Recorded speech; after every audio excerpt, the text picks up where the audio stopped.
Le professeur Néel avait besoin, pour ses mesures magnétiques, de descendre à 20 degrés K. Alors, il les faisait jusqu'à l'azote liquide, et puis ça ne suffisait plus, et il a donc pensé qu'il fallait de l'hydrogène liquide.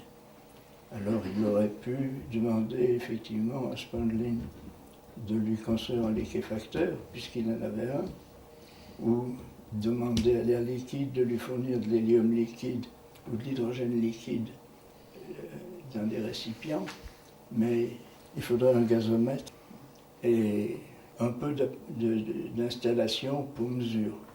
Alors il a trouvé qu'il valait mieux avoir le tout, un ingénieur en plus qui étudie les appareils de mesure. Il m'a proposé de passer une thèse docteur-ingénieur sur la construction d'un liquéfacteur. Quand je suis arrivé, il était dans le couloir, et Velle passait aussi dans le couloir. Alors il m'a dit, ben justement, ce sera sous les ordres de Velle, alors comme il est là, je vous le confie.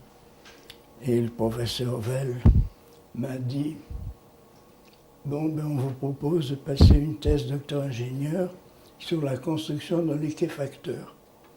Je lui ai dit, mais c'est connu la méthode de liquéfaction de l'hydrogène, donc il n'y a pas de quoi passer une thèse de docteur-ingénieur. Il m'a dit, oh, vous en faites pas, il y a beaucoup de difficultés encore. Alors il m'a dit, bon, ben maintenant, qu'est-ce que vous savez sur la liquéfaction de l'hydrogène? Alors je lui ai sorti tout ce que j'avais appris à 10 ans. Et il a dit, oh, c'est pas mal.